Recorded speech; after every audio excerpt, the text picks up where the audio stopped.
reported by Liz and Samantha. One out of every 11 people in the world grapples with hunger. A hidden and growing driver is lack of water.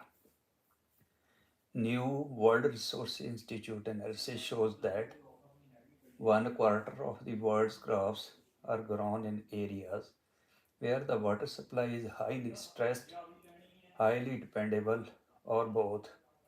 Mounting risks like climate change and increased competition for water are threatening water supplies and, in turn, food security. Rice, wheat, and corn, which provide more than half of the world's food calories, are particularly vulnerable. 33% of these three staple crops are produced using water supplies that are highly stressed or highly variable. These growing water challenges come as food demands are increasing. Research shows the world will need to produce 56% more food calories in 2050 than it did in 2010 to feed a projected 10 billion population. Both irrigated and rain-fed crops face growing threats. Farmers water their crops using rain that falls naturally or through irrigation, where water is diverted from rivers or reservoirs or pumped from underneath the ground to the land's surface. Both rain-fed and irrigated crops are important for food security, but both face mounting threats. Global crop production is about 9.2 million metric ton. Out of this, 34% from irrigated crops, which vulnerable to competing water demand, or 66% for rain-fed crops that is vulnerable is weather changes. Irrigated crops, which make up 34% of the world's total production by weight, are vulnerable to increasing competition over shared water supplies, known as water stress.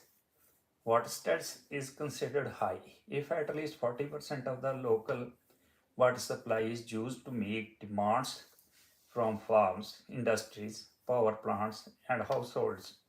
About 60% of the world's irrigated crops by weight are currently grown in areas facing high or extremely high levels of water stress. Rain-fed crops, which make up the other 66% of the world's total production, are vulnerable to erratic weather patterns. Globally, 8% of the rain-fed crops the world produces are grown in areas facing high to extremely high variation in annual water supply. Places where rainfall patterns are swing wildly between drought and deluge. The problem with growing crops in both highly stressed and highly variable areas is that there is not much of a supply buffer to weather shocks such as prolonged droughts. While farmers have adapted to a certain level of variability in the water they can use, increased water competition and climate change are stretching available supply to the limit. Growing crops in these areas, therefore, puts food security in jeopardy. Just a handful of countries produce most of the world's irrigated crops, and they are rapidly depleting their water. Just just 10 countries like China, India, United States, Pakistan, Brazil, Egypt, Mexico, Vietnam, Indonesia, and Thailand produce 72% of the world's irrigated crops, including sugarcane, rice, wheat, vegetables, cotton, and maize. Two-thirds of these crops face high to extremely high levels of water stress. That's a problem for food security as well as in economics. Irrigated crops are often cash crops exported to other nations.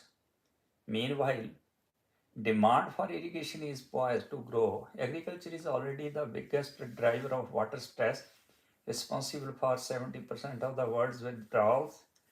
According to data on aqueduct, the demand for water to irrigated crops is projected to rise by 16% by 2050. By 16% by 2050 compared to 2019.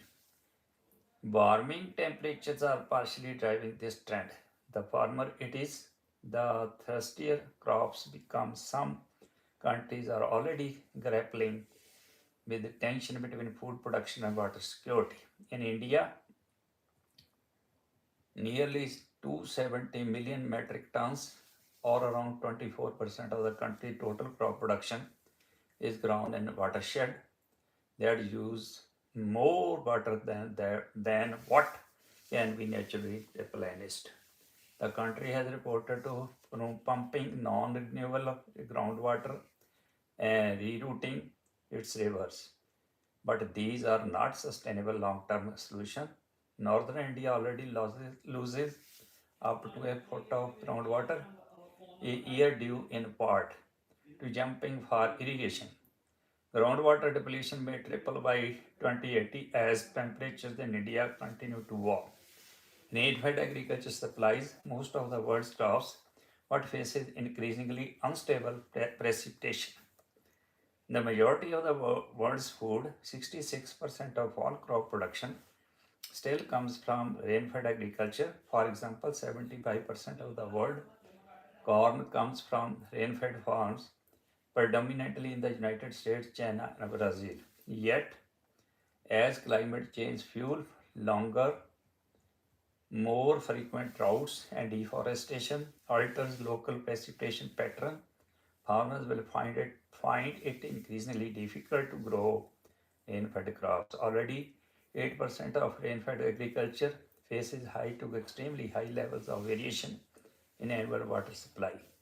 By 2050, 40% more rain-fed crops will face unreliable water supply than in 2020, with the greatest increases occurring in India, the US, Australia, Niger, and China. Niger, a country where about 97% of the production relies on rain-fed agriculture, suffers from one drought every 3 years on average. Almost half of children are chronically malnourished, and the situation is only posed to worsen. The Andy Grain Index named Niger as the most vulnerable country in the world for climate change related to impacts on food system. In addition to rainfall variability, political instability and conflict are promoting farmers in Niger to abandon their crops to avoid violence. At the same time, lack of employment is the biggest motivation for new recruits to join armed groups, creating a vicious cycle. This is just one example where food production, climate driven water challenges, and conflict are colliding to exacerbate hunger and other issues.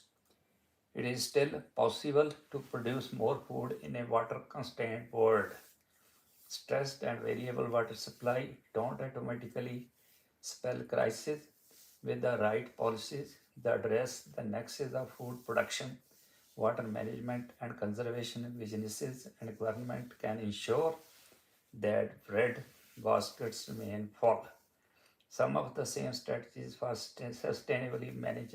water sustainably managing water also address the climate and biodiversity crisis and improve people's lives, assess water risk, and set meaningful targets.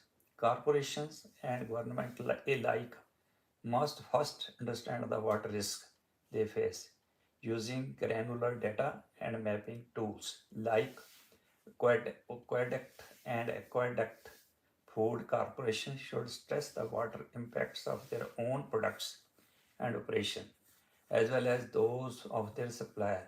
They should set meaningful targets to align with sustainability goals such as science-based freshwater use targets. Second, reduce food loss and waste. 1/4 of all water used for agriculture grows food that ultimately goes uneaten. Food is just lost and wasted across of all parts of the supply chain, from farm to table. Governments, businesses, farmers, and consumers alike all must play a role in reducing it. Shift high meat diets towards less water intensive foods. 1 pound of beef requires 50 times more water to produce than 1 pound of potatoes. Choosing less water intensive foods are substantially decrease water stress and unsustainable water use. Avoid dedicating hand to bioenergy. Diverting farmland to biofuel production increases competition for both land and water resources and can adversely affect water quality. Increase water use efficiency. Farmers should use more efficient water measures such as switching to water efficient crops or using methods like sprinkler or drip irrigation versus the flooding fields. Invest in nature-based solution. Conservation and nature-based solution can boost water security. For example, protecting and restoring forest helps regulate rainfall in nearby areas. Regenerative practices like agroforestry can help water infiltrate the soil, reducing reliance on irrigation and replenishing groundwater. Support inclusive water management. Water managers should ensure that water is distributed equitably throughout a basin, not prioritizing corporate, corporate farms over small family farms. Water infrastructure like dams and irrigation system must be built and maintained in ways that do no harm, and water managers must plan for sustainable water use and assess for the future as well as current generations. Producing more food in ways that protect nature and alleviate water challenges is a delicate balance. The world needs to prioritize sustainable water use today to ensure adequate water and food for tomorrow. Thank you. Please subscribe, like, and comment.